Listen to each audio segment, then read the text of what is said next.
यांनी काल सर्व राज्यांच्या मुख्यमंत्र्यांशी चर्चा केली आणि जे काही आखाती देशांमध्ये युद्ध चाललेलं आहे त्याचे सप्लायवर जे परिणाम आहेत त्या संदर्भात ही सगळी चर्चा होती।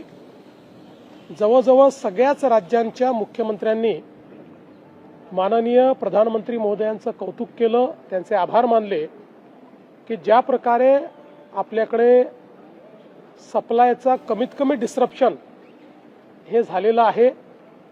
विशेषतः पेट्रोल डिझेल हे सातत्याने आपल्याकडे मिळतं आहे, त्याची किंमत वाढू नये म्हणून केंद्र सरकारने स्वतः 10 रुपयाचा शॉक ॲब्झॉर्ब केलाय। डोमेस्टिक गॅसमध्ये घरगुती गॅस सगळ्यांना प्राप्त होतोय। कालपासनं कमर्शियल गॅसही 70% पर्यंत आता त्याची कॅपॅसिटी वाढवलेली आहे। त्यामुळे आपल्या आजूबाजूच्या देशांचा विचार करता सगळ्या देशांमध्ये काही ना काही त्या ठिकाणी मोठं डिस्रप्शन झालंय, बऱ्याच गोष्टी बंद झाल्या आहेत, त्या भारतामध्ये झाल्या नाहीत।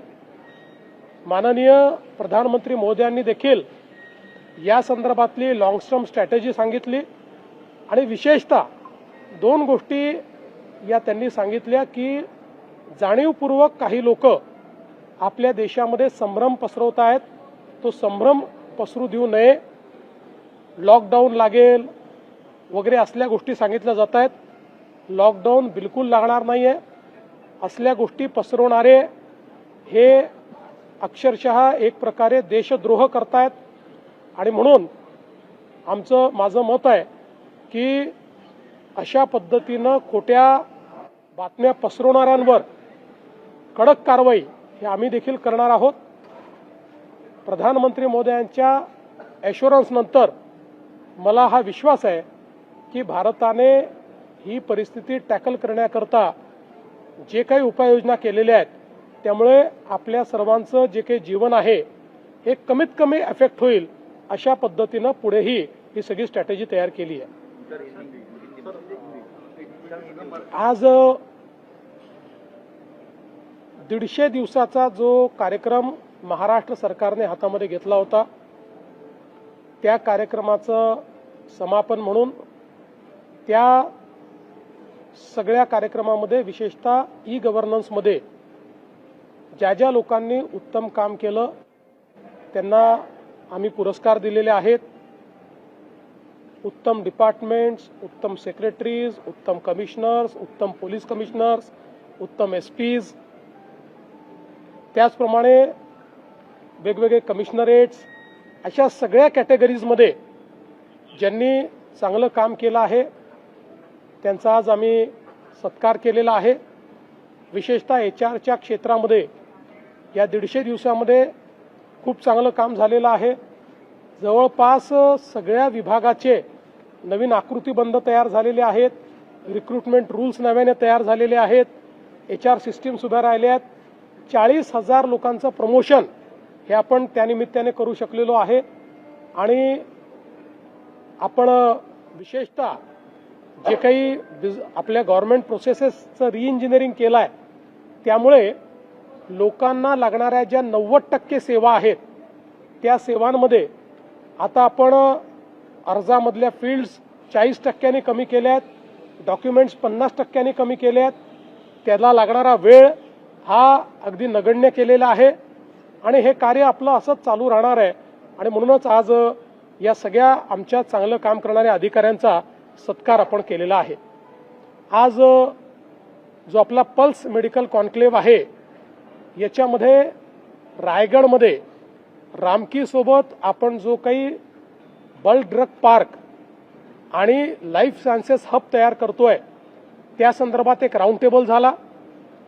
आपल्या त्या ठिकाणच्या प्लग अँड प्ले इन्फ्रास्ट्रक्चरची माहिती आपण दिली, पोटेन्शियल इन्व्हेस्टर जे आहेत त्यांच्या काय मागण्या आहेत त्या आपण समजून घेतल्या, त्यांच्याशी आपण चर्चा केली आणि देशातला एक अत्यंत आधुनिक अशा प्रकारचा बल्क ड्रग पार्क आणि लाईफ सायन्सेस हब हा आपण आता त्या ठिकाणी सुरू करणार आहोत।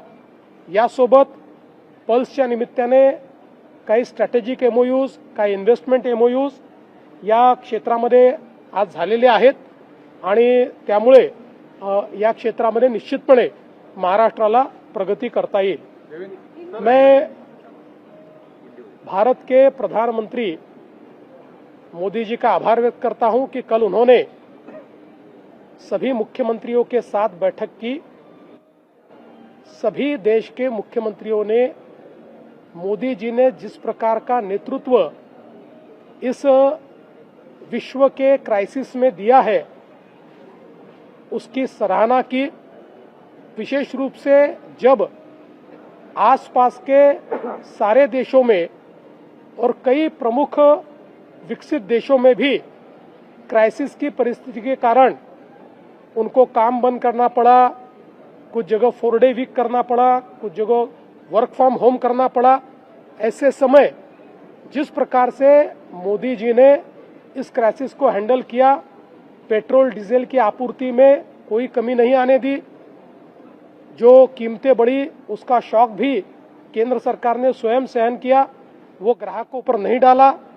साथ साथ गैस सिलेंडर एलपीजी लोगों को मुहैया कराए और अब कमर्शियल एलपीजी भी 70% तक उसकी आपूर्ति को ले जाने का काम किया। तो इस क्राइसिस में इस कार्य के लिए सबने उनकी सराहना भी की और विशेष रूप से इसमें प्रधानमंत्री जी ने एक बात पर बल दिया कि जिस प्रकार से देश में अफवाहें फैलाकर पैनिक की स्थिति तैयार की जा रही है, राज्यों ने उस पर कड़ाई से कार्रवाई करनी चाहिए, ये बात उन्होंने कही। और आगे में इस प्रकार के जो भी परिस्थिति है उस परिस्थिति में कम से कम डिसरप्शन कैसे हो इसकी स्ट्रेटेजी भी प्रधानमंत्री जी ने बताई है और उन्हीं के आदेशानुसार राज्य में जहां जहां लोग अफवाहें फैला रहे, कोई कहता है लॉकडाउन होगा, कोई कहता है और कुछ होगा, ये सारी अफवाहें, ये गलत बातें, ऐसी अफवाहें फैलाने वालों पर हम लोग बहुत कड़ी कार्रवाई करेंगे। कुछ पॉलिटिशियंस आज महाराष्ट्र सरकार ने 150 दिनों का अपना जो कार्यक्रम है उसके अंदर सेवाकर्मी पुरस्कार दिए। ई गवर्नेंस में विशेष रूप से जिन्होंने बहुत अच्छा कार्य किया ऐसे सारे डिपार्टमेंट्स, कमिश्नरेट, फील्ड ऑफिसर्स, मंत्रालय सभी को अवार्ड दिया गया।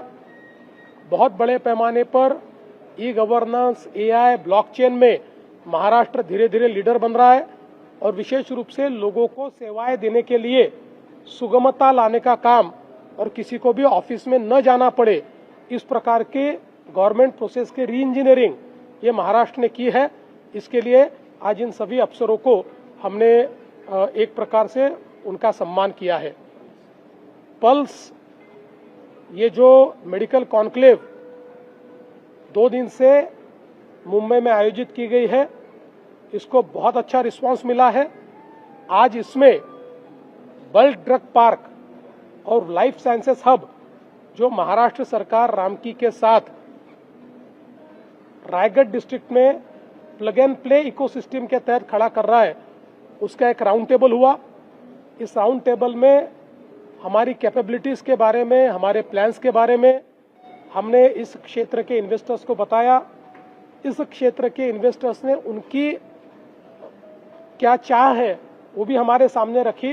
एक बहुत सार्थक चर्चा हुई और मैं ऐसा मानता हूं कि एपीआई के क्षेत्र में बहुत बड़ी इन्वेस्टमेंट आने वाले दिनों में इस बल्क ड्रग पार्क में आएगी और आत्मनिर्भर भारत का जो हमारा सपना है हम उसको पूरा कर पाएंगे। साथ साथ पल्स के माध्यम से आज कुछ इन्वेस्टमेंट एमओयूज और कुछ स्ट्रेटेजिक एमओयूज भी हमने किए हैं और मुझे लगता है उसके कारण महाराष्ट्र में एक बहुत अच्छी इन्वेस्टमेंट का सिनेरियो खड़ा हो रहा है। देवेंद्र जी, जिस तरीके से पॉलिटिशियंस भी अफवाहें जो फैला रहे हैं, कई प्रदेशों के मुख्यमंत्री इस तरीके की चीजें कर रहे हैं, इससे लोगों में भ्रम पैदा हो रहा है। पार्टी इसमें इन्वॉल्व है। देखिए, मैं ऐसा कहूंगा कि एक प्रकार से ये देश विरोधी कृत्य है। देश के लोगों को गलत जानकारी देना, उनको भड़काना, देश में डिसरप्शन तैयार करना, देश में पैनिक बाइंग की स्थिति लाना, ऐसा काम जो कर रहे हैं वो देश हित में काम नहीं कर रहे हैं, वो देश के विरोध में काम कर रहे हैं। दिल्लीमध्ये काल तो आढावा घेतला पीएम यांच्याबरोबर. मला पुढचं फ्युचरमध्ये ते काही चॅलेंजेस असणं आम्ही तसं वाटतं. मला असं वाटतं की आत्ता तरी भारताच्या डिप्लोमसीमुळे आणि प्रधानमंत्री महोदयांच्या डिप्लोमसीमुळे आपल्याला जी काही आपूर्ती आहे विशेषतः पेट्रोल आणि डिझेलची त्याच्यामध्ये खूप जास्त डिस्रप्शन येतील असं मला वाटत नाही. कारण त्याचे वेगवेगळे रूट्स आणि त्याचे जवळपास 41 देशातनं इम्पोर्ट्स असं एक डायव्हर्सिफाईड पोर्टफोलिओ गेल्या 10 वर्षात उभा राहिला आहे. LPGच्या संदर्भात स्ट्रेट ऑफ हॉर्मुझमधनं मोठ्या प्रमाणात आपला LPG येतो, पण त्यालाही काही कंडिशनसहित परमिशन मिळते आहे. त्यामुळे जरी सप्लाय थोडा स्लो होत असला तरी देखील सप्लाय येतोय. मला असं वाटतं की एक प्रकारे माननीय प्रधानमंत्री महोदयांच्या डिप्लोमसीमुळे खूप मोठे चॅलेंजेस नाही आहेत, तथापि छोटे चॅलेंजेस येतील, सप्लायचे चॅलेंजेस येतील. ते आपण त्या ठिकाणी आपल्या स्ट्रॅटेजीच्या माध्यमातून ओव्हरकम करण्याचा प्रयत्न करतोय. दिल्लीत बैठक झाल्यानंतर भुजबळांनी म्हटलेलं आहे की राज्यात जो LPG आहे तो बंद होईल 3 महिन्यामध्ये आणि CNGवर आपल्याला शिफ्ट व्हावं लागेल. सरकार असं आहे नाही, असं आहे की मोठ्या प्रमाणात आपल्याकडे PNGचं काम हे सगळ्या शहरांमध्ये होत आहे. महानगर गॅस निगम लिमिटेड हे पाईपलाईन टाकण्याचं काम करतायत आणि पाईप गॅस हा लोकांपर्यंत पोहोचवण्याचा आपला प्रयत्न आहे. कालच आपण एक GR काढून सगळ्या महानगरपालिका नगरपालिका क्षेत्रांमध्ये गॅस पाईपलाईन टाकण्याकरता सगळ्या अटी आणि शर्ती या शिथिल केलेल्या आहेत. राईट ऑफ वेज त्यांना देण्याचा प्रयत्न आपण करतो आणि या गॅस पाईपलाईन आपण जर टाकल्या तर आपल्याकडे PNG उपलब्ध आहे. त्यामुळे LPGची आवश्यकता पडणार नाही.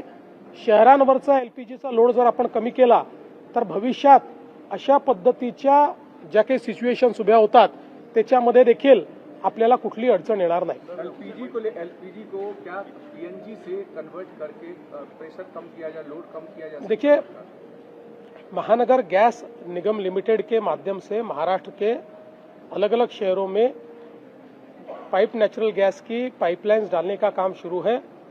अभी उसमें तेजी लाने का हम प्रयास कर रहे हैं. कल ही हमने एक उसमें गवर्नमेंट ऑर्डर निकालकर ईज ऑफ डूइंग बिजनेस लाया है, क्योंकि हमारे पास PNG उपलब्ध है. अगर शहरों का LPG का लोड ये PNG पर शिफ्ट होता है तो उससे देश को बड़ा फायदा होगा.